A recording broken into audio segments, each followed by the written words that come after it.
teacher. So you can see from the opening slide here, I go for the NASCAR approach to slides. I want stickers and logos and everything slapped all over it. And these 6 examples right here are some of my 10th grade world history students. I asked them to create a 7-day text message class on a topic of their choosing.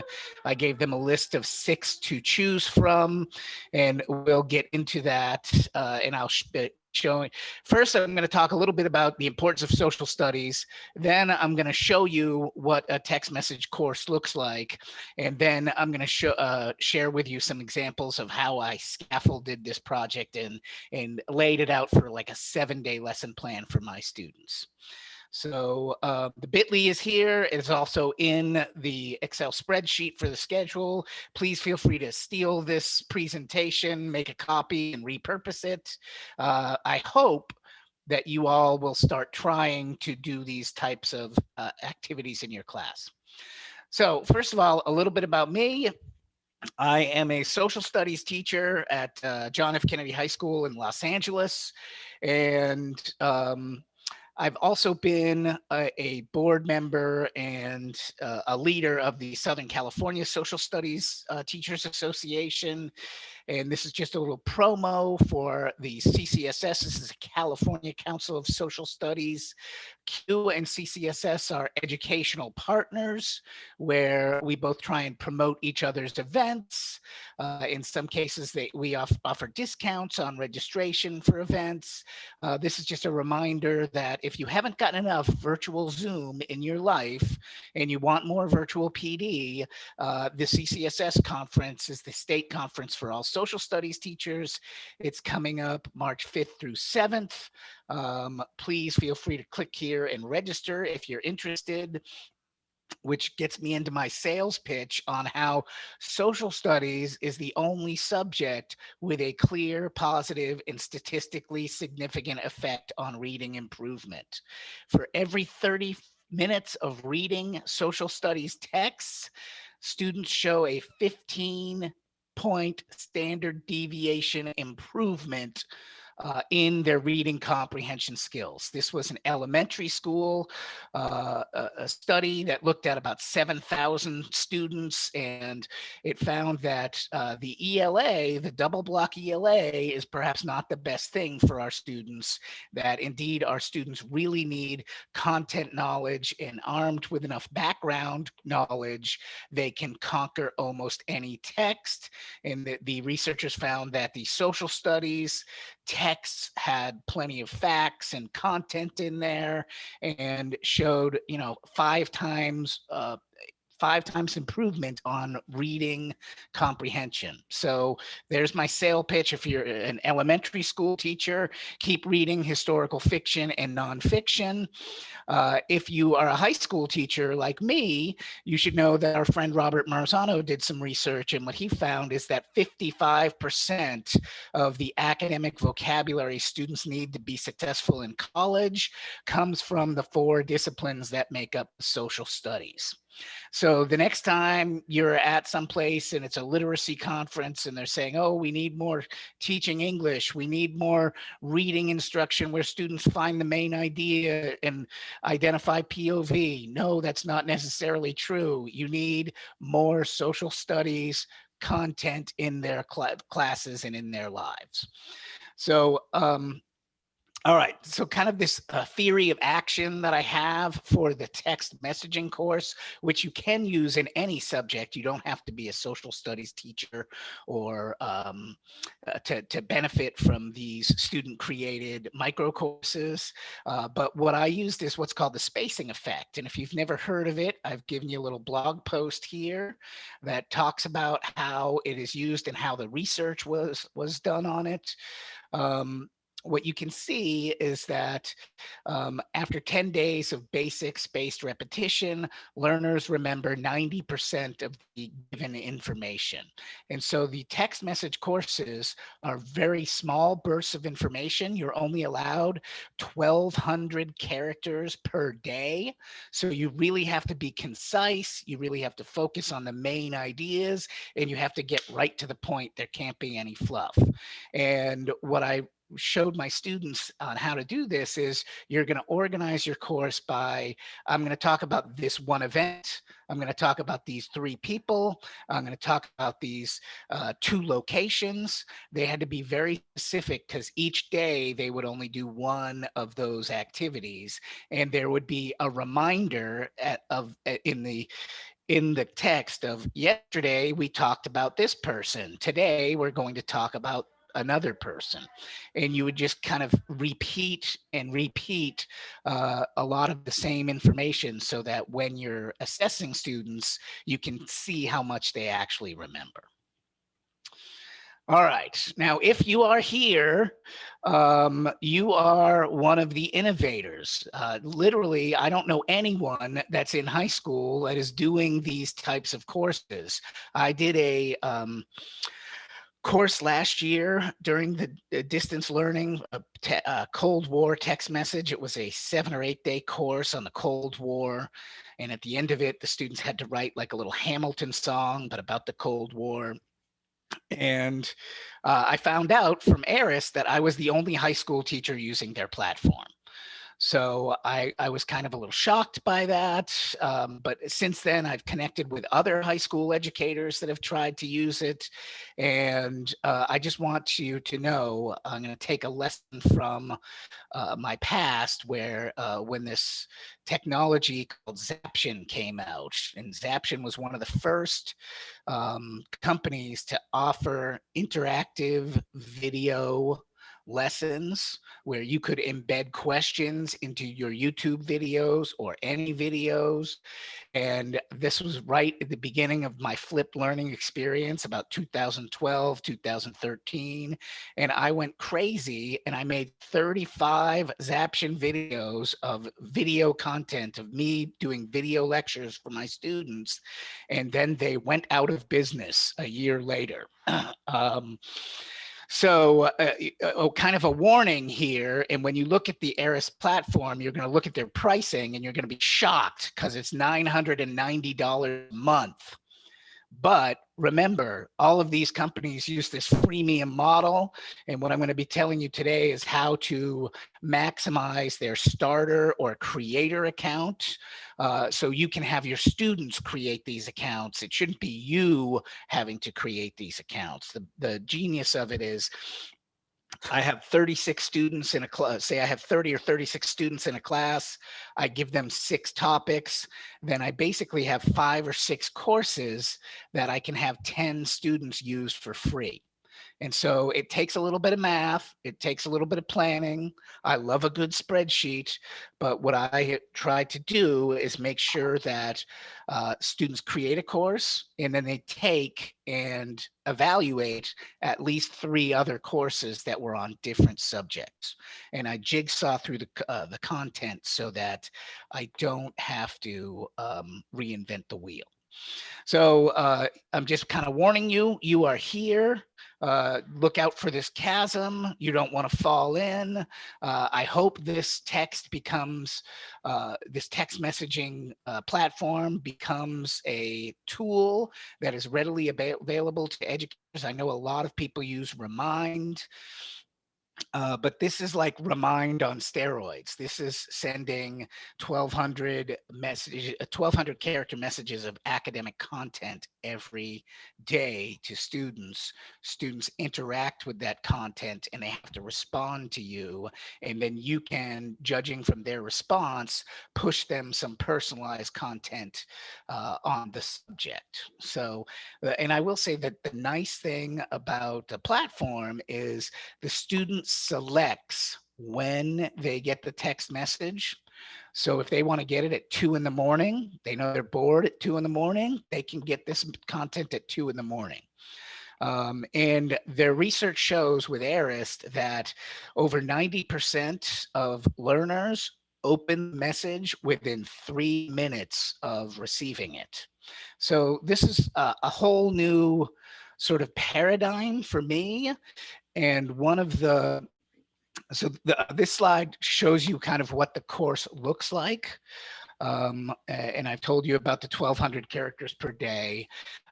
Arist recommends, and I will say that the intent of their product, or certainly the main market for their product right now, is they're looking to make money, so they're exploiting the corporate learning market. As most of you know, there's no money in K-12. Your teacher's not going to give you $1,000 to buy this program for your students, or your principal's not going to do that. But you can use the free creator account. You can get the students to sign up as a starter account, and then they get 10 courses free per account. So that's what I did here for this topic. This slide is an example of the course I created last year. And I had 7 days to take my kids through the Cold War. I just want to kind of show you the simple elements of the course. So you always start with an image and sometimes a quote, right? Just to kind of warm them up and get them concentrating on the topic. And then you have basically one screen of text or 2 solid paragraphs to give them content. So in this case, I'm saying, hey, the last 2 weeks, we've been looking at digital artifacts, learning about the Cold War. Here's a definition of the Cold War. Here's the big idea about the Cold War. And what I wanted the students to understand is that the US goes from being isolationists and a marginal player to being the world's largest superpower. And Russia felt betrayed by its allies and wants to create this buffer of communist states because the United States is going crazy with the Marshall Plan, and we're just throwing money at any country that wants to be a capitalist democracy. So, and we're using that to rebuild Europe. Now, after the student reads this, you're allowed to ask them a question. And there's 4 types of questions. You can ask a short answer, you can ask a multiple choice, you can have a long answer, which is, again, no longer than 1,200 characters, which is basically close to about, I'd say 180 words, maybe. Or you can do a poll question. And so you ask the student a question or the learner a question. In this case, it was, what do you think the above quote means? And then the student answers the question, and then you're able to push them additional information. And Arist has some really good sort of training videos that I'll reference and give you later, but it teaches you how to put bit.lys in so you don't have to waste a whole bunch of characters on YouTube links or links to other articles. And once you've pushed that information back to the student, you can use your bit.ly monitor to see how many students actually clicked on it. So that's kind of the overall course in a nutshell. Again, if you were trying to do a course on World War II and you wanted it to be huge and all encompassing, you'd probably rack up like 20 days, 30 days. But if you're asking your students to do it, give them one short topic and 7 days to do it, because that's writing less than, 1,800 words. And it's training them to summarize, to paraphrase, to get to the main idea and the most important point. And that's what we want to do when we're, teaching writing and literacy skills. So I will say that the response, the way you get responses and the way you track them, in this case, you see my students logged in by their email. And so even though they're getting the course content on their cell phone, I'm tracking them by their email. And this makes quote unquote grading a little cumbersome. because you need to have like a list of emails by student. It's not segregated by period. So you're really kind of hunting and pecking if you're offering points on this. So what I did and what I realized very quickly is I can't offer them points every day. Instead, I can monitor and see who finishes all 7 days and give them points for doing the last item. So, and this is something that I hope Arist will get better at. And I also hope that there will be other companies that emerge and try and make money in this space, because really, the amount of time teenagers spend on their cell phones is just mind-boggling. Um, if you're a teenager, you're probably spending 7 to 8 hours a day on your phone. If you're a teenager, age 8 to 12, you're spending at least 4.5, 5 hours on your phone. And this was the big, I'm going to switch to the next screen so you guys can, if you click on this link right here, you should be able to log into the course. And this is just a demo course to kind of show you what like a teacher created quote unquote professional course might look like. And what I wanted to kind of build on here is I'm a 53-year-old man and I live in a nice house and I have a giant 75-inch television. I am never going to watch content on this. I will not watch a 30-second YouTube video. I will not watch a 30-minute documentary. I will not watch a 2-hour movie. This phone is really nothing but a pain in my butt. It is my wife calling to remind me to pick up toilet paper at the store. It is every telemarketer in the world trying to sell me something. It is an occasional text message from my teenager asking for money. This phone for me is really no good, and I wish I could get rid of it. For our teenagers, it's an entirely different experience. It's how they connect with their friends. It's how they develop friendships and shared experiences. And I have watched my very own teenagers that I have fought hard to get to read books, just sit on this phone for hours at a day watching YouTube, plugged into their little earbuds, glued to the little screen. Now I'm seeing people that are using the VR things. They're putting their phones in the cardboard, and they're using them for VR experiences.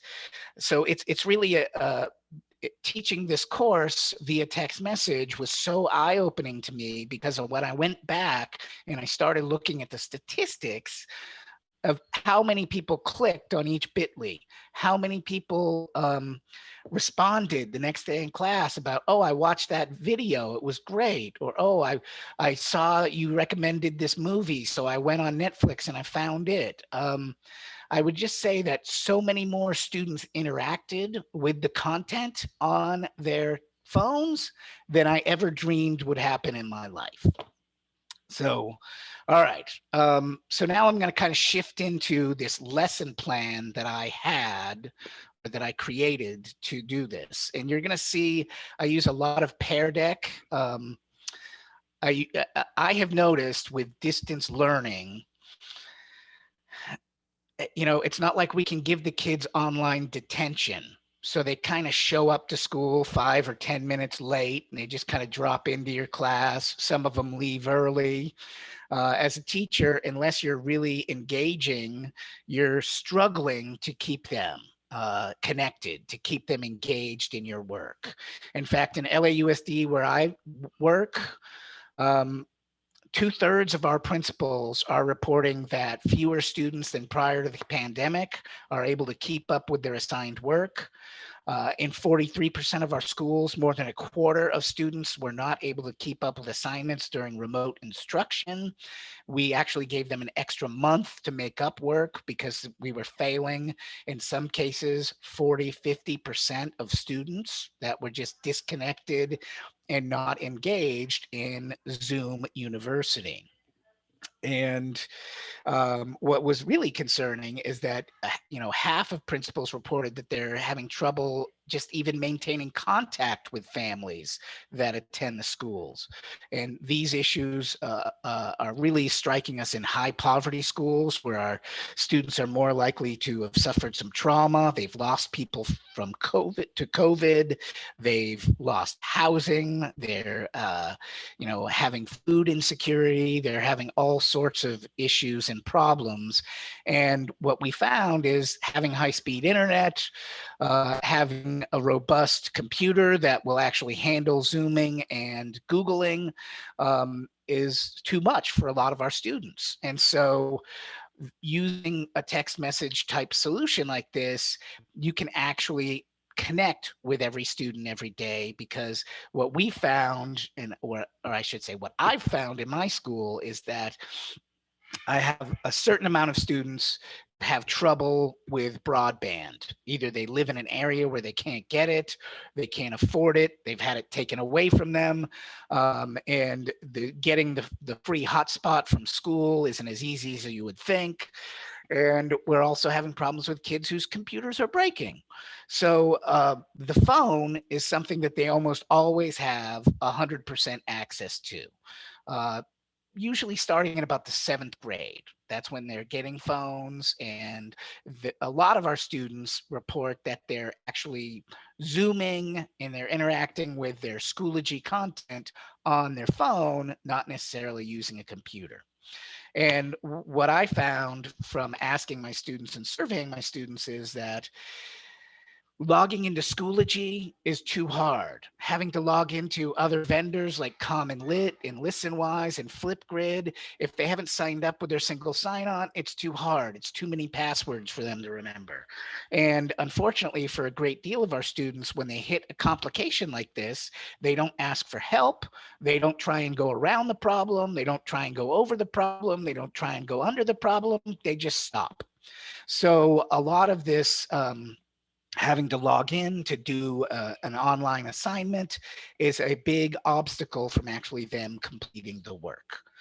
So I'm just going to kind of go through the lesson plan real quick.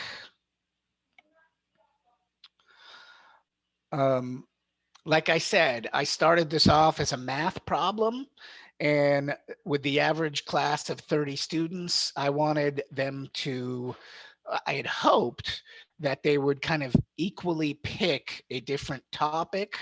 Instead, I got about 80% wanted to pick the Holocaust. A few people wanted to pick the Armenian genocide. A few people wanted to pick the rape of Nanking, and almost nobody wanted the dictators, the military leaders, or the World War II battlefields. Now, I'm kind of hamstrung in my content because the state tells me what I have to cover. And here I am, I'm moving between World War I to World War II in the world history curriculum. And what I told the students is, you're going to have to pick a topic, and then you're going to create this 7-day lesson on the topic. And I did give them some practice first. I gave them a YouTube video about 3 totalitarian dictators, and then I made them do 10 text messages from the video content about each dictator.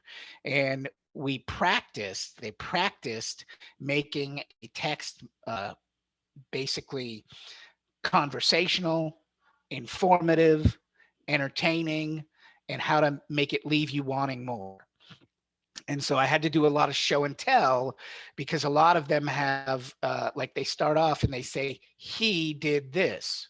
Well, if you're getting a text, you don't know who he is. You have to give the person's full name, because this text is kind of coming out of nowhere and you don't have much context on it. So there was a little bit of coaching them before we did it. And I asked them to sign up for a sample course so they would get an idea of what the format looks like. And once they're used to receiving a text every day that they have to interact with, they have to learn something from, it would be easier for them to create content like this. So I'll just kind of show, this is how I laid everything out. And then this right here in yellow is really important, because this link, if you're giving it to students, allows them to bypass the enter your card feature.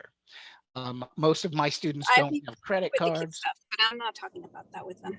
Okay. No, Most of the students don't have credit cards. So, and again, this company exists to make money. They're not trying to use the uh, high school market or the K-12 market to do that. They're going after the corporate clients. So we're kind of going under the radar and using their platform for free. All right. So I'm going to kind of show you what I've learned from this. So after the students picked their topic, I gave them some ways to kind of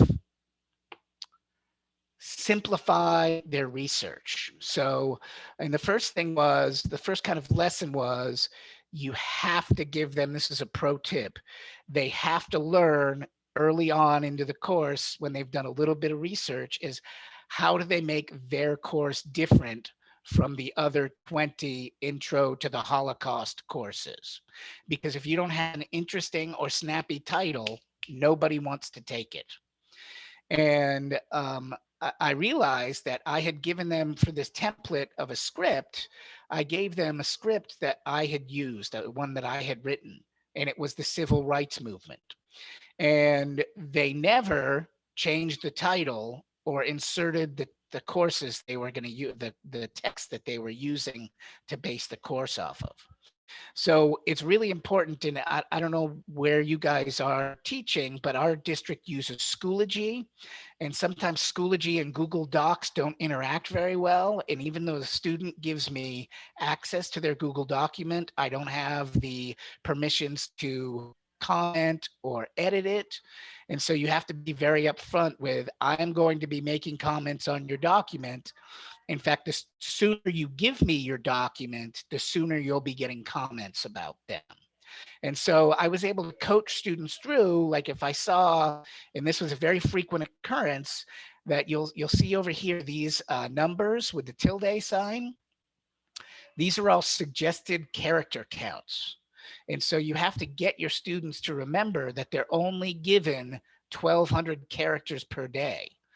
I had students that were putting 1,200 characters in this box. And so I had to tell them, you're going to need to cut that in half. And you're going to need to make sure everything you include is really important information. And so this was kind of a continual effort that since I was giving them time during class to write it, I could pop in and look at their content and coach them on how to make it better. And I would say this actually made students turn in their work early. Students who normally do wait till the last minute, like if it was due on Friday, they're turning it in on Monday or Tuesday so that I can read through it and give them feedback.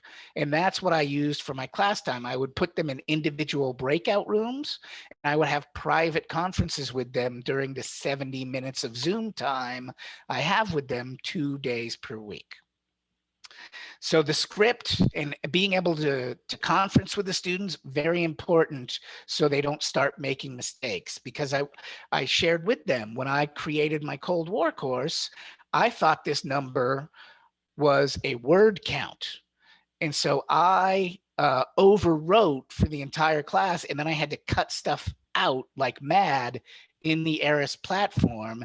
And as a result of that, I didn't have a script of what was actually in my Eris class. And you lose cohesion when you're editing like that at the last minute, and your story doesn't make that much sense. So this is kind of the big thing is remind them of the character count they have, only 1,200 per day, and really focus on getting them to write to the point and in a kind of user-friendly conversational tone. All right. So the first step was I asked them to look up their topic on Wikipedia and Encyclopedia Britannica. And I tell them that Wikipedia, most academics frown on it. We don't want our students cutting and pasting from it because it doesn't have an editor, and we don't know how accurate it might always be. Turns out it's actually pretty accurate. But Encyclopedia Britannica, which is something our district buys and pays for, has professional editors, and they do vet their content. So what I asked the student to do is just a simple Venn diagram that I stole from the Edge of Protocols template, in how to list the details that they find only in Wikipedia, the details that they find only in Encyclopedia Britannica, and then what details do you see that are in both sources. And this is really tricking them into reading two different articles. And generally for each topic they had, those articles were enough content to create this entire course. So this was a one class period activity. At the end of class, students present their slides, they share their screens, and I can tell them, okay, you need to now start focusing on the people. You need to now start focusing on certain events that happened during the rape of Nanking. You need to now focus on, what uh, camp are you going to talk about in your Holocaust lesson? Are you going to have survivors from that camp? And what I made for the students to do is they had to differentiate. They had to pick a camp and make that the focus of their course, because otherwise I would have 60 introduction to the Holocaust courses that all said the same thing.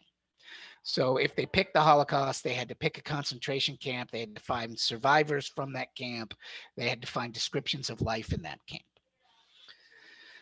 And then the other two tips I gave them is you're going to have to, writing as an academic, and certainly on my dissertation, I'm guilty of this. If you're an academic and you're trying to publish in academic journals, it takes you 500 words to say hi and introduce your topic. You've got to define everything. You just throw everything in the kitchen sink in there. This is the opposite for a text message course. You want everything to be short and sweet and just the details. So I use two sites for this. The first is the Hemingway app. And what I like about the Hemingway app is it color codes the text for the students and it tells them the grade level. So I put in a bunch of text that's probably written at the 11th or 12th grade level. Now I've got to simplify it down to the 6th grade level for this text messaging course. And then once I think I've written it in a decent amount, I put it in a Hemingway app and it shows me what is hard or difficult to read, what phrases are difficult to understand where I need to simplify them. And so this is a free app. It's a website. They can just go there. They can all use it. And they actually have fun with it. The other one that I've used a lot with ELs is Rewordify. Say you get a complex passage that's got a lot of jargon in it, it will highlight all of the words and give you alternate definitions. So it finds the difficult words, and there's actually, this is quite a robust tool. It gives you a bunch of different metrics, but I just have the kids look at it and I say, anytime there's a purple and yellow, you need to be making that simpler to understand. This will also tell you, it'll count your words, it'll count the sentences, it'll give you a Lexile level. But mostly what you're trying to do is get students to simplify these big ideas that they're cutting and pasting from Wikipedia and Encyclopedia Britannica. And so this is just an example that I share with them from an article by a historian on the Red Summer of 1919. And I show them that the original text was 170 words. It was written at the 11th grade level. And then on the right-hand side, the text in blue took me maybe 5 or 10 minutes to massage and simplify. You can see that simplifying text often adds words to it because you're splitting up long, complex sentences into shorter sentences, but you need more of those shorter sentences. So this takes some doing and takes some practice, and the students love having the tools to help them. So, and then another thing that I learned throughout this process is my students who are gifted and high achieving, these are the kids who are in GATE programs all through elementary and middle school, and then they get to high school and gifted becomes advanced placement. And AP classes mean it's a college class in high school. That means you have 6 hours of homework a night. And so a lot of these kids, when they get to high school and they're starting to take multiple AP classes, they start drowning. because school has always been easy for them. They haven't had to work hard at school, but now they're in AP chemistry and they have to memorize oodles of content. And same issue with history.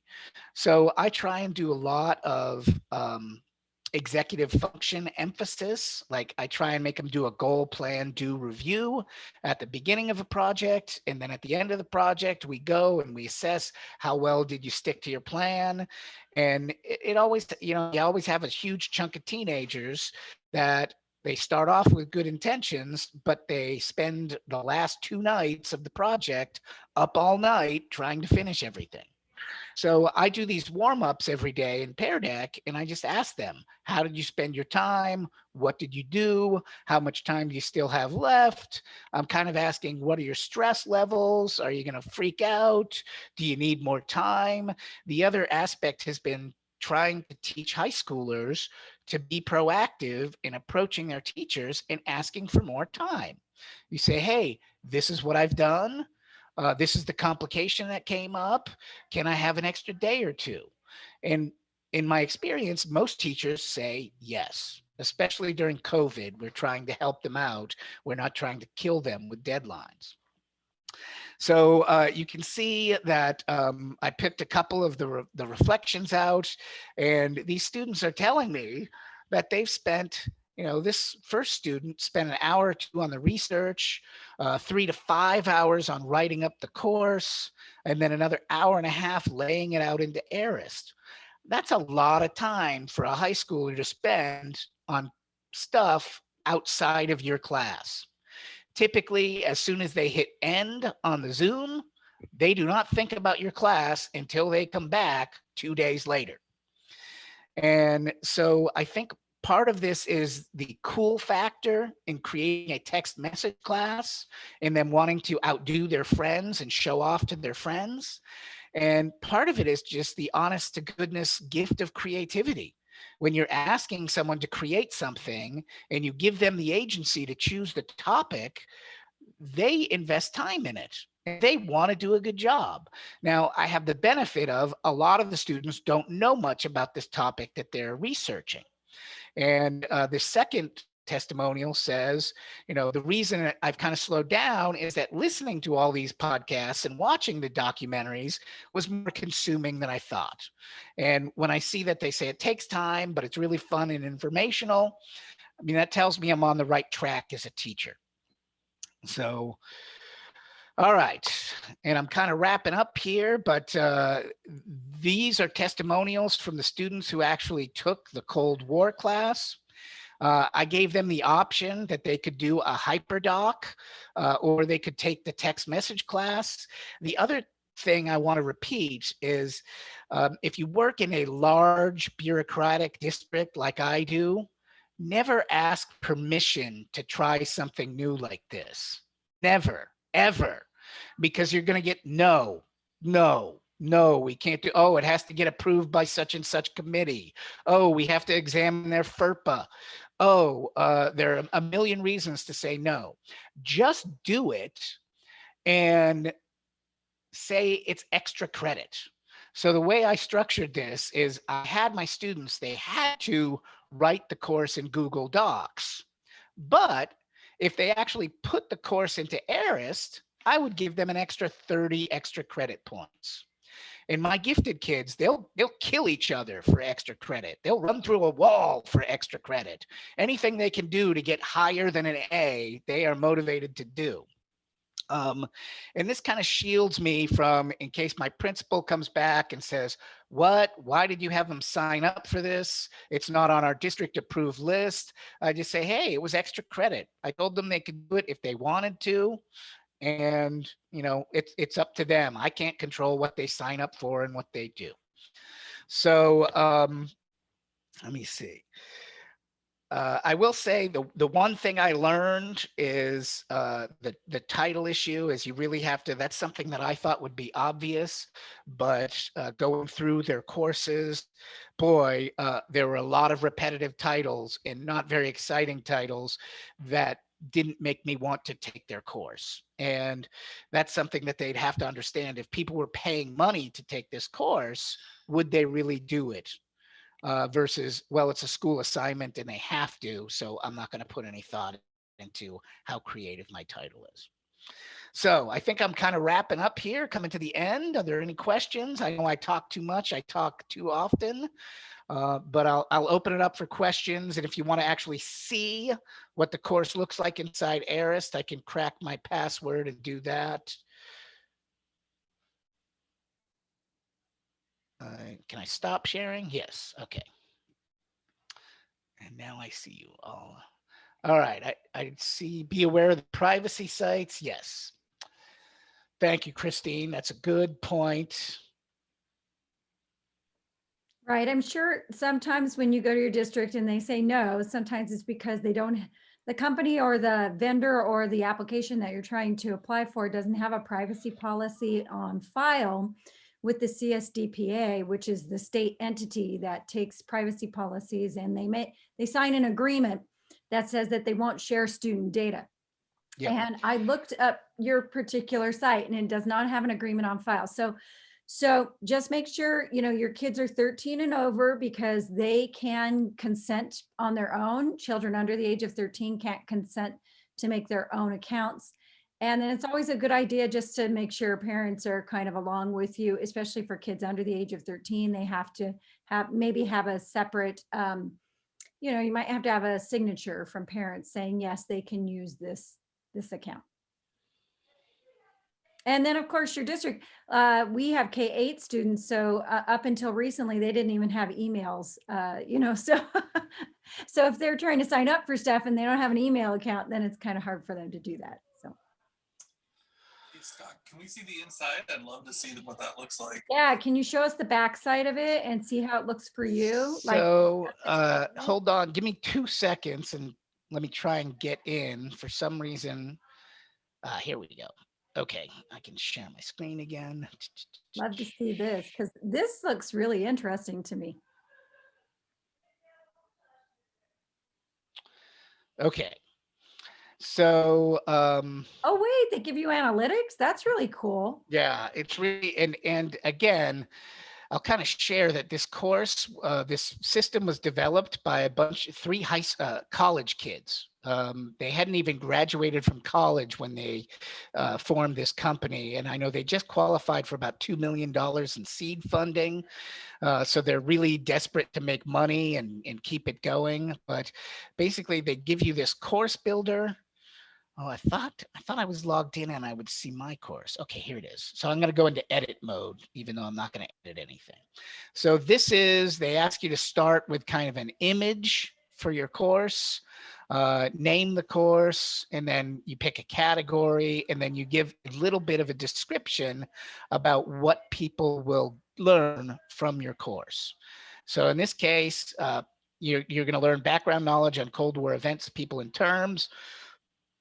You'll review song lyrics and speeches about the Cold War, and you'll use those artifacts to create your own kind of Hamilton song about the Cold War. Mm-hmm. And I have some video links with Lin-Manuel Miranda talking about his creative process and stuff like that. Now, I should be able to go to, okay, so that was the overview. Here is the first day of content. And you can see that they really want you to have short bursts of sentences and a little bit of white space. And they also really emphasize using emojis. Now, again, I'm a 50-plus-year-old man. I don't use emojis in my everyday life, so I stayed away from them. But I've noticed that my students put a lot of emojis into their course content, and they seem to love it. So now this gives you an open-ended question. I guess maybe I didn't ask a question, or I think I did ask a question. Why don't I see it here? So I did. If they put an emoji in instead of word, then that counts as one character for the emoji? I think so. Okay, so I could understand why they would use emojis then. Yeah. Okay, so then moving to the second page, again, you have your content. And then I don't know why I can't see the question. Oh, there it is. Okay. So what conference was this photo of Churchill, Roosevelt, and Stalin taken at? And of course, the answer is Yalta. So it kind of coaches you how to give them a yay, good job giving me the good answer. And then you'll notice that there's a bit.ly that connects them to another article about the Yalta conference. And like I said, what surprised me is almost all of the students click on that and interact with it. Now, I don't know if they read the whole thing. I'm sure if it's a YouTube video that's 2 minutes, they watch that. But if it's an article that's 500 words, they're probably not going to read that. So what I wanted to show you is kind of the responses and how, so I can see right here by this little eye that say I've had 20 responses on this question, how many the Rai Tehran conference. So that student should have gotten a message that said, it won't tell them no, it won't tell them they got it wrong, and it won't mark it wrong for any sort of grading purpose, but you can look at this and see how many students are tracking okay. This was supposed to be a one-word answer that you're just looking for Yalta, and it's going to push them a message that says the correct answer is Yalta. So this is kind of a bare bones platform. Like if you're used to a Schoology and especially quizzes in Schoology that allow you to customize responses to different answers, it's not quite as much here. So, all right, back to responses. It looks pretty user friendly though. I like the interface. It was. I was surprised, and I haven't added up yet. I had 62 students. I gave them 7 days to create their own course and load it in. And I would guess that at least half have finished and gotten it in. So Scott, so now that I can kind of see what's going on here, can you just briefly go back to the pricing structure? Because you said, because on the website it says 10 learners are free, but you said you've got like 20 or 30 responses on there. So how are you getting more people than what they had there? So I have been in contact with Arist since I did one of the first high school courses, and they're giving me quite a bit of latitude to exploit the platform and show it off. They still believe that eventually K-12 will be part of their business model, but they weren't making enough money fast enough from K-12 to continue focusing on that. So with their latest round of seed investment, their marching orders were, you must hit these metrics to get more money. So go out and do it. And now if you probably see them advertising on Twitter, but they're really going after the corporate market rather than the K-12 market. And my kind of hope is that eventually when they're making enough money and they're in a little bit less precarious cash situation, they'll start maybe form a second company or a division that just goes after the K-12 market. And I also see, Brent, I know you're community college. Right. I mean, I see a lot. If you were a college kid and you want to start off a nonprofit, you know, this is kind of the way of the future. How do you get people interested in your nonprofit? How do you get people interested? I also just did a bunch of service learning projects with my students, and they all want to raise awareness of their pet cause. And so if you want to raise awareness about the dangers of plastic pollution in the ocean, create a text message course, and you're going to reach a lot more people than if you say, come to my webinar or come to my lecture on campus. It's very cool. Yeah. Do you think, Scott, do you have a good favor, like would dropping your name maybe give other people a little freedom to reach out to them? Sure. In fact, I'll DM you the Maxine Rose is the executive in charge of the education component. I'll be happy to share her info with you. I mean, they're in that stage of growth where they want people to use the platform, Right. but there's an enormous amount of costs involved that I don't fully understand. Sure. So I know they have to hit their profit milestones, and I'm hoping they make it, because I'll tell you that I got more positive feedback from the kids who weren't showing up to Zoom class. And I know, I'm sure it's at this the same at the college level, but I probably have 6 or 7 kids in every class that just they don't show up regularly, they don't turn in any work, and they're just a name on the roster. I never see them. And so I keep telling myself my job is not to punish students. My job is not to punish students. My job is not to punish students. But what can you do with these kids that aren't turning anything in? Yeah, I mean, well, this is a great way for async. So a lot of our teachers are moving to asynchronous courses. And so I could really see how this would be a quick engagement for them to add into, the other activities and the ways that they're doing. But like, it could be a pretty good chunk of work for students.